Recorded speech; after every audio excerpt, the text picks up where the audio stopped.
Good evening, everyone. And today we're going to set some things up with a very popular term, which is gaslighting.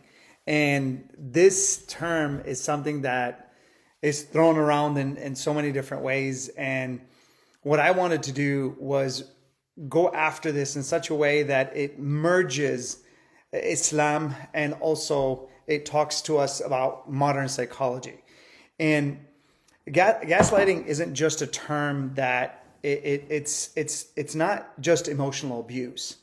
It's really a moral violation. And I think when we throw around these words in popular terms that are just everywhere right now, I think we need to understand the gravity of what we are saying. And this is why I went after this concept. And I think we need to do this because through this, you're going to see what Islam promotes and what we have in this amazing religion and what modern psychology says, where you have at the essence of it what gaslighting is. So let's define the terms first.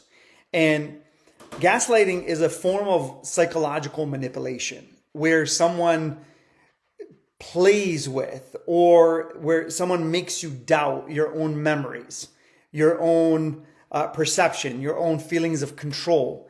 That is what psychology as a whole states. Now, if that's the case, think about this. If I'm going to make you doubt your own memories, let's say we have a conversation a couple weeks ago, and I come tell you, hey, you remember you said this, and this. Now, deliberately you come and you deceive, meaning you manipulate and you make the facts different. That is what manipulation and gaslighting really is at its core. Now, what we're going to talk about today, as we go through this, we're going to go through 5 different concepts. And these concepts, we're going to talk about truth and deception. What is gaslighting? And what does Shia Islam say in terms of these concepts? What is adl, justice, and psychological oppression? What is dignity and honor? Your karama, we say. It's that dignity that you have. What does Islam say about that? And what happens when somebody becomes a manipulator, where they have no honor, they have no dignity, they have no self-respect? And then we're going to talk about responsibility. What does it mean when we are saying that we are responsible for something? So I'm responsible for every word I'm going to say. I'm responsible for creating deception and creating real estate in somebody else's mind where it's not true. What does that mean at the end of the day? What is my responsibility there? And the final thing is emotional manipulation versus mercy, and how we can go through these concepts and really see, okay, what does psychology say and what does Islam say? And I think this is the most beautiful thing when we start to assess and overlay these concepts together. And then we're going to push through this. So let's go through this. So now, the first thing is truth versus deception. And this is truthfulness is reality. It's what we see on the outside. It's something that is real. I could touch, I could feel. It's a concept, okay? Also, that is in your mind. And those two things have to overlay. So when you see me right now, are you really seeing me physically? No, you're seeing an image of me. Is that real? Is that a real image? Can you touch it, feel it? Somebody will say no. Somebody will say yes. But if I show you an image of an apple tree, can you pick the fruits off the apple tree? No, you can't. Can you shake my hand right now? No, you can't. But this has a reality. It has a reality in the world. But does it have a physical reality? No. I can play with that. I can play with these things. And now you can say, hey, this is manipulation. I don't see something real. But I do see something real. I could tell you, hey, I'm sitting down with Wissam right now. But you're not sitting down with Wissam. But you could say that. You are within the layer of truth. But if you go further and I question you, because the truth is layered, and I say to you, hey, is Wissam physically there? Can I talk to Wissam? You're going to be like, well, yeah, he's here, but he can't talk right now. Now you're going to one layer deep. Let me give you a practical example. You have a speaker that comes and speaks in front of 1,000 people. And I don't like the speaker. Me personally, I don't like the speaker. So I go to the CEO and I tell him, you know what? People are calling in. They didn't like the speaker. He didn't really do a good job. And then the CEO asks me, how many people called in? And then you're like, 2 out of 1,000. The truth is layered. And then once we remove those layers, we'll start to see that if we stay truthful as we dig deeper. So we have to map onto reality. Our concepts, what we believe, our ideology has to map on to reality. It has to be real. It's not what I just expect from the world, because I can have a concept that's a square, but reality tells me there's a triangle hole that I cannot fit that in. My concepts can be real, or they don't have a physical reality or an outside reality. So that is extremely important to understand. When we are looking for the truth, we have to understand that illusion exists in the mind. Delusion exists in the mind. Illusion is looking at something and thinking a stick is a snake. Thinking a mirage is real water. That's illusion. Whereas it does have some physical reality, but I misinterpret. I cognitively distort the information and I read it incorrectly. Delusion is having a belief that is not real. It doesn't even exist. My core of my belief does not exist. So think of someone, I'm sorry to say that, they think they're an animal, or they think they're a horse or a dog or anything like that. Think about that just for a second. That is conceptual. That existence is in the mind. Think of it just like the word Spider-Man. Does that have a physical reality that it's actually real? No, it doesn't.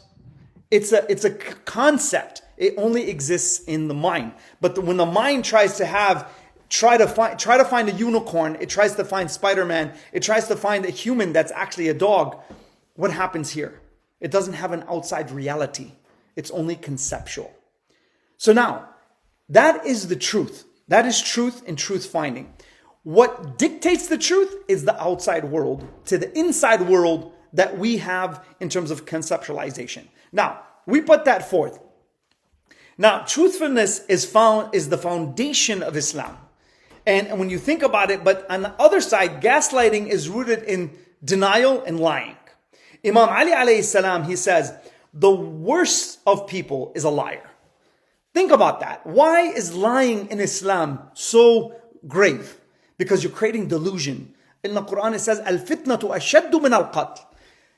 Creating a lie, something that is not real about somebody else, is worse than killing them, because you're assassinating their character constantly.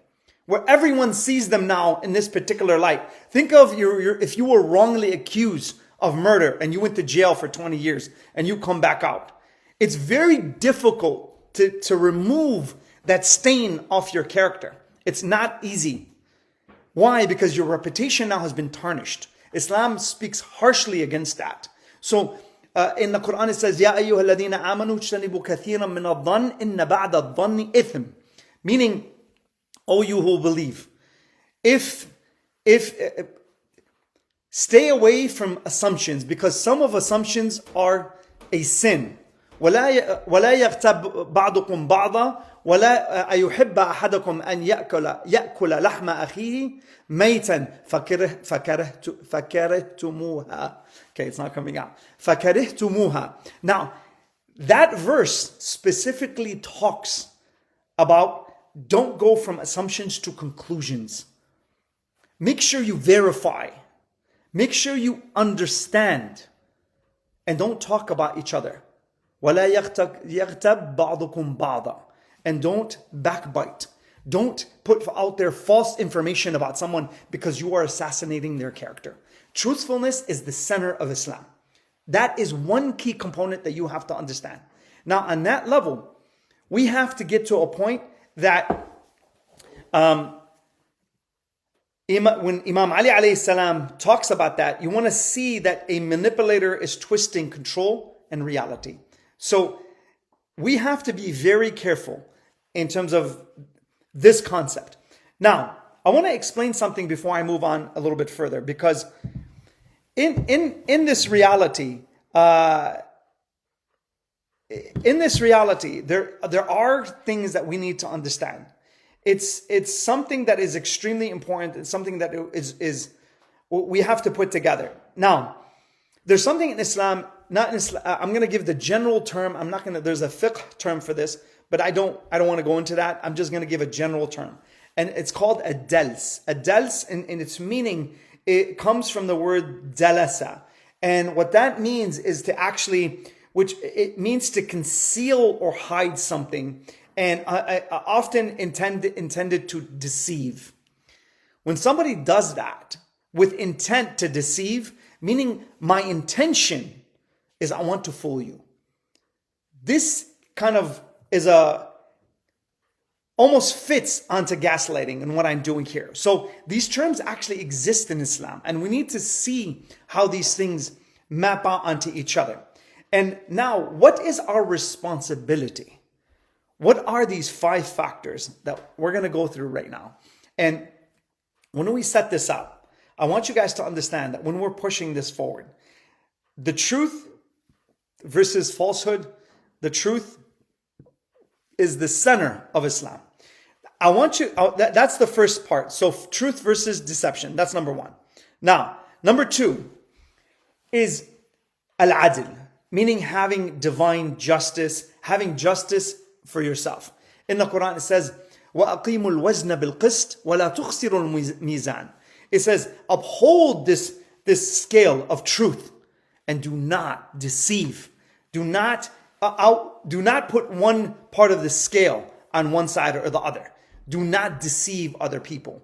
Now, on that level, you have to understand, and you have to push yourself in that way.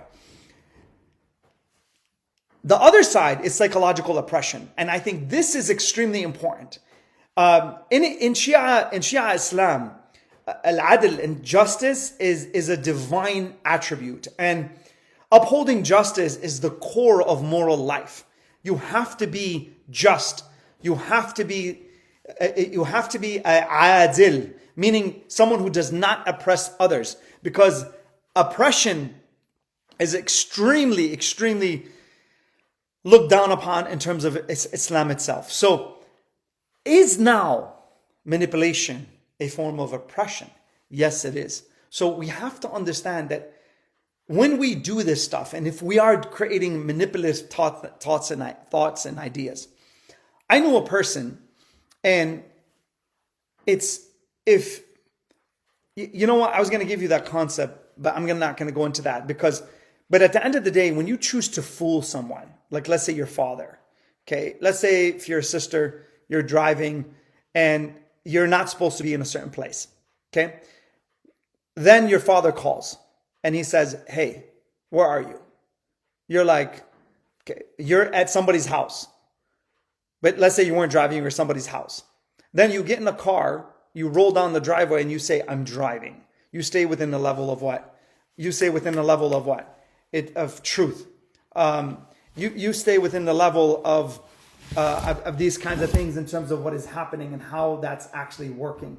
But what you want to do is really think about these kinds of things and how they actually work, guys. Because the epitome of justice is gaslighting is a form of oppression. It's a sin. You have to understand that creating. I'm not going to say it's a sin. I'm going to be very careful with my words here. But at the end of the day, lying is a sin. And if you're gaslighting someone and you're actually lying with intent to deceive, then it becomes a sin. So, and lying is it's one of the kaba'ir, meaning the bigger sins, meaning that this is something major you've committed. Okay, these are major sins. Now, Imam Ali alayhi salam warns against oppression, because this is something I wanted to get to, but even against the one who's wronged you. So let's say you have someone who's oppressed you. Imam Ali alayhi salam warns that you shouldn't oppress that person. Be careful on that level. So be extremely careful how you put this stuff together and how that works. Now, if you, at the end of the day, if you get yourself to that point and you set yourself up in that way, be extremely careful. Be careful with that. That's number 2. Number 3 is dignity and honor. Why is this so important? Dignity and honor. You either, when you lie, you're moving towards humiliation, lack of dignity, lack of honor, lack of respect. When you move towards your own principles, you uphold truth, you're moving towards respect, you're moving towards dignity, you're moving towards honor. You're doing that. That's what you're doing. And number 1 thing is self-respect. When you set yourself up in that way, and then you will not even an ought for an ant, if it needs food, you will not take it away. Because you feel that oppression, that the smallest little iota of good, you're going to see it. And the smallest iota of bad, you're going to see it. That is extremely important as a driver to your ideology, meaning your belief structure and what you uphold inside, those principles that are in here. Once you have that and you're applying through your methodology, now this is something special. When you have the truth within every sentence, within every word, within every letter. Imagine you have something like that. The Prophet ﷺ was like that. He was the epitome of truth. His tongue was truth. His behavior was truth. His heart was truth. Now, if that's the case, that's who we need to be like. That is the exemplar of truth. When we start to think this way, we start to have dignity, honor, respect for ourselves. When you deny yourself the sin, you're moving towards higher levels of self-respect. You're moving to the highest levels of truth. You're moving to the highest levels because you're moving against yourself. Now, Imam Sajjad alayhi salam has something so beautiful here. And he says, وَالْقَوْلِ بِالْحَقِّ وَإِنْ عَزْ. I will say the truth even when it's against myself. That is something now very, very powerful. Because when you make a mistake, you have to go to the inside to fix it. You have to take out the truth from your own insides. And now when you begin to do that, you begin to see what is really happening. And when you start to go back and you start to reflect and you say, man, I did this. I was deceitful. I coerced someone. I manipulated someone. I shouldn't have said that. I lied here. I twisted the truth. Why? Why did I do that? And that remorse sets into your heart and it grabs it. And it squeezes you. And you feel that pain, that going against your principles, that's what comes out. And now when you squeeze your heart, be kind with yourself. I'm not telling you to go into where you beat up yourself. No, this is a discomfort that you feel that starts to move you in the right direction. It points you in the other way. That I don't like what I did here and I'm going 180 degrees the other way. That is the key. That is the difference between someone who's moving towards self-development and someone who justifies their actions. They're moving towards self-deprecation. They're moving towards, they're moving towards things that are going to hurt them in terms of a regressive direction. Now, number 4. And I think this is one of the most beautiful things, which is responsibility versus blame shifting. Al-mas'uliyah. We are all responsible. You're responsible for your own emotions. You're responsible for your own thinking. You're responsible for your own actions. No one's responsible in terms of making you happy. No one's responsible to give you information and feed you knowledge. No one's responsible for your actions but you. And that day, Allah says in the Quran, He says, إِنَّ اللَّهَ لَا يَظْلُمُ النَّاسَ شَيْئًا وَلَكِنَّ النَّاسَ أَنفُسَهُمْ يَظْلِمُونَ. Allah does not oppress anyone in terms of that previous point. But surely people will oppress themselves. How will you oppress yourself? You don't take your responsibility to the core of your identity. Take responsibility for everything. The highest form of maturity is being responsible for everything that happens to you. When you do that, you become something special, because that's the highest form of maturity. Now, if that's the case, responsibility versus blame, think about it this way. When I blame the world, what am I doing? I'm saying I'm angry, because without blame, anger cannot exist. So I'm saying I'm angry. So that's your emotion that you're carrying around in your heart. So who's the first victim? Who's the first victim of blame shifting? It's you, because now you have to carry around anger, which is a result of blaming. You have to carry that around in your own emotional state.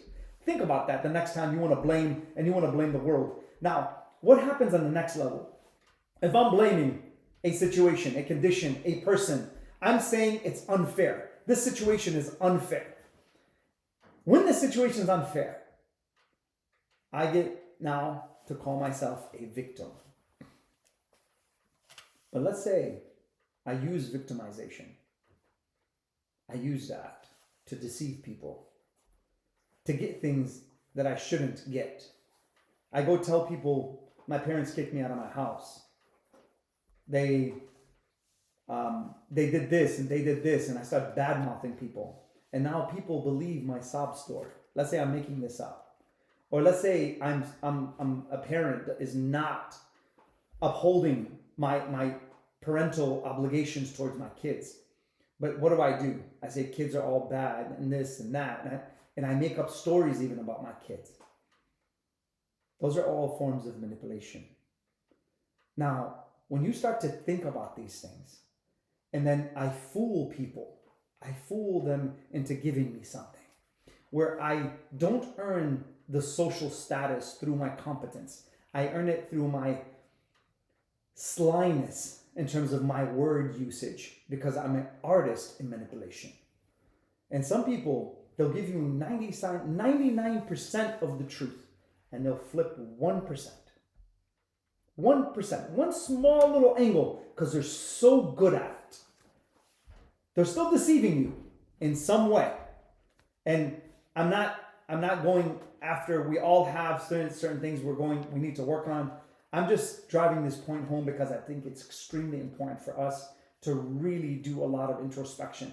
Of the next time you say something to someone and you give half-truths or exaggerations in what you're saying, think about yourself.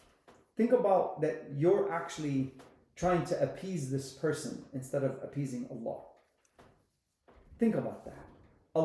You're lying towards Allah, but you're trying to appease this person. Think about that fact right there. And if you really think about that, that should scare you. So saying the truth has something extremely powerful, but you have to feel safe to say the truth. Truth is amazing. Oppressors use manipulation. Truth talks to you directly and says, here's transparency. Here's who I am. I use mercy, justice, responsibility. I use all these concepts. A manipulator switches that around. They play with you. They create a scene that is not real. It's a hologram. It's a mirage. It's something that does not exist in reality, but I make you believe it. That is understanding how you should be with people. Be extremely careful with your responsibility and don't let anyone touch it. If someone wants to solve your problems, which are your responsibility, cut their hand off. Tell them, don't touch that. That's my challenge. That's mine. I don't want anyone to touch that. That is me. Because I'm going to grow through this challenge, which is my responsibility. When I do that, I'm climbing further towards my own perfection. So don't allow anyone to take over your responsibilities. Responsibility is the key. If you want to look for a partner, if you want to look for a wife, or you want to look for a husband, I promise you, look at their responsibility first. How they handle responsibility towards their faith. How they handle responsibility towards their work. How they handle responsibility in terms of being a father or mother. Look at the roles in terms of the play they play in society. Look at the way they handle their health. Look at the way they handle their finances. I heard the other day somebody say financial abuse. Think about that. We have these terms now. Responsibility is the key. So now, the fifth level. Number 5 is emotional manipulation versus rahmah. And the Prophet ﷺ was sent as a mercy to mankind. إنما بعثت لأتمم مكارم الأخلاق. I was sent to perfect your mannerism. وكان لكم في رسول الله أسوة حسنة. Surely the Prophet is a great example. إنما بعثت لأتمم مكارم. I sent to perfect your what? Mannerism. So the Prophet was perfect. Tam, incredible in conduct. He was our exemplar in terms of that. So think about that the next time you want to do something. Would the Prophet do this? Think about yourself. But Imam Ali alayhi salam, he says, the heart of a believer is the sanctuary of Allah Azza wa Jal. And that is really beautiful. So he says then, do not inhibit anything besides Him in your heart. Why is that so important? Because Allah is the ultimate mercy. If you hold mercy in your heart, you will judge people through a merciful heart, not an angered heart. A manipulator is a victim. Underneath is anger. So when that happens, I'm a victim, I'm going to get you, you're oppressing me. So holding on to anger versus mercy. A person who is a mu'min has mercy. وَلَوْ كُنْتَ فَضًّا غَلِيظَ الْقَلْبِ لَانْفَضُّوا مِنْ حَوْلِكَ. Surely if you were hard-hearted, people will flee from you. The Prophet's heart was a heart of mercy. It encompassed mercy. Imam Ali alayhi salam begins the whole dua of Makarim al-Akhlaq. Of dua Kumail. He says, Allahumma inni as'aluka bi rahmatika allati wasi'at kulla shay. I ask you, Ya Allah, by your mercy that has encompassed everything. Have a heart of mercy. Because when you look at someone and you're judging them, if you are judging through a heart of mercy, you will look at their context and situation and you will give them excuses. I'm not saying to do that all the time. You have to be obviously be aware. Here, your mind needs to be sharp, but your heart can project mercy, no problem. But your heart needs to be extremely sharp towards oppression. Somebody who's trying to fool you. Have it here, but still project trusting emotional energy. Heart of mercy, that's what it does. On that level, acceptance energy is here. But come across my mind.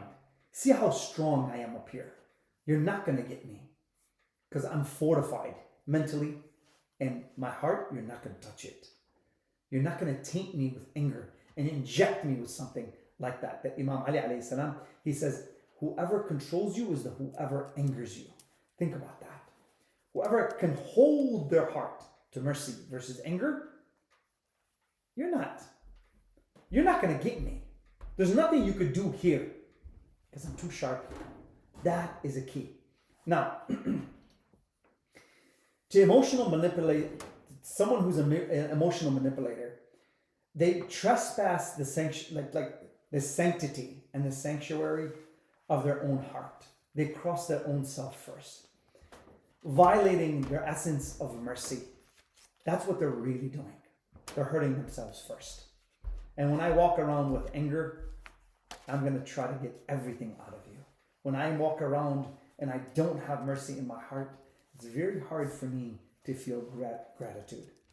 It's very hard for me to feel thankful. It's very hard for me to feel that I have abundance.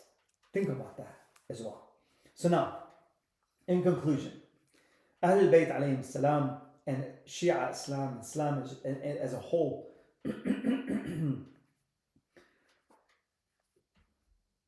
they were emotionally attuned to being just, transparent, fair in all dealings. That if you look at the first Imam and you look at the last Imam, they were all in line. They were all in sync. They were all one message.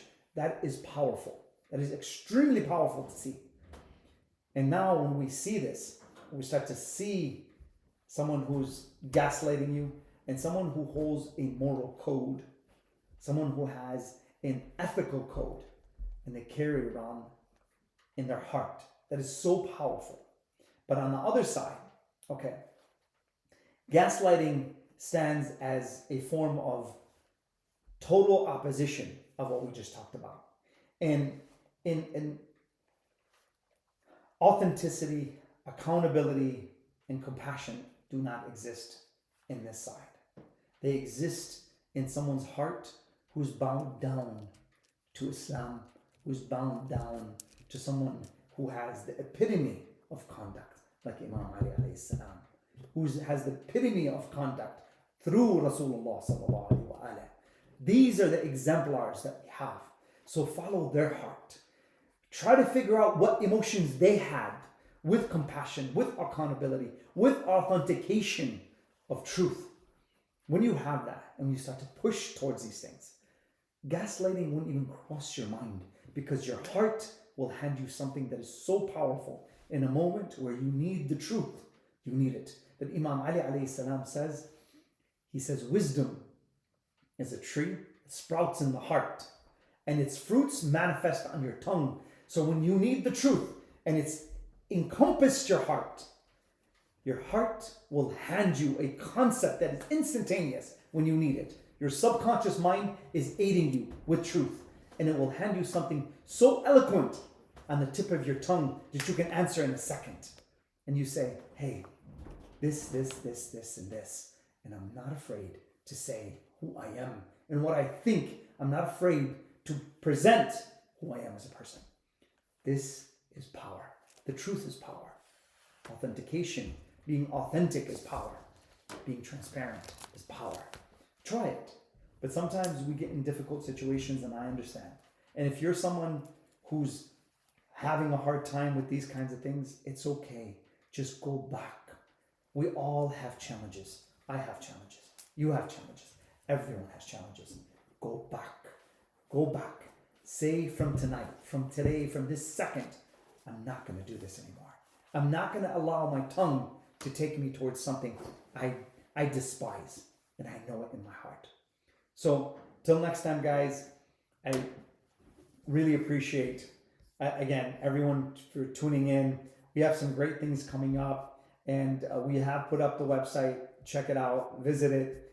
And we have a very special guest next week, Dr. Ali Bitar. He's gonna be joining us on Instagram, and that's gonna be at 2:00, not this Saturday, the following Saturday, and we're gonna take it from there. If there's any questions, if there's anything here, I'll take it from there. Just let me know if there's any questions real quick. There was one earlier. It says, what's the peak of spirituality for a woman? The peak of spirituality is, so let's define what spirituality is first. So spirituality is pleasing Allah. Bottom line. It's that simple. I go against my want in order to please what Allah wants. Even if my heart wants it. My heart craves it. My heart is desiring it. The temptation is in front of me. I sit there and I fight myself, which is a form of cognitive dissonance. My mind is on one side. My emotions are on the other. This is cognitive dissonance. I'm not in sync. I'm not aligned. In my mind, the truth is holding strong. But the temptation that I have, which is my own desires, is also strong. And it's gripping on me. So there's a fight inside of me, and it's actually going against me. And now I have to make a decision. Do I submit to my desire, or do I go against with all might that I have mentally? I grab onto my desire and I just crush it down, where I don't allow it to take me over. You want to feel self-respect. You want to feel dignity. You want to feel honor. Win that battle. The battle is on the inside, between here and here. And if you can do that, my God, what you can do. But what happens if this loses and this takes you over? The second this happens, after you commit something that you don't like and you're going against yourself and you start to feel the remorse afterwards, you're going to feel the pain of what you've caused and injected into yourself. So the ultimate form of spirituality is to submit to Allah's want, to submit to His will, to submit to His wisdom in a moment of trial, in a moment of desire, in a moment of a lustful act. That submission is at the highest form. When you start to take on anything underneath that, you start to look at God's rules and regulations, what He wants from you. And now you go towards that. That is for women, for men, kids, whoever, that is what spirituality really is at that point.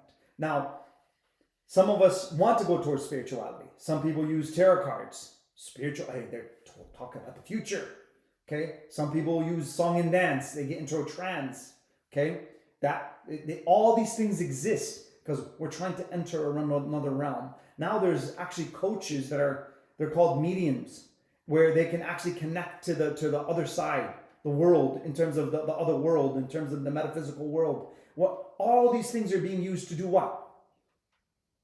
But if you want to be that strong, and you think you are a medium in between, then you have to bring truth from the metaphysical world. So you'll see a lot of deception that happens.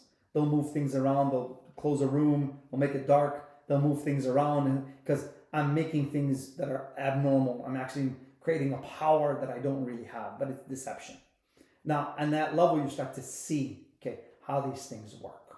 Okay, if the Prophet brought proof from the metaphysical world, if you want to bring proof, you have to bring it from the metaphysical, meaning in a different realm that is outside of the physics that we have now.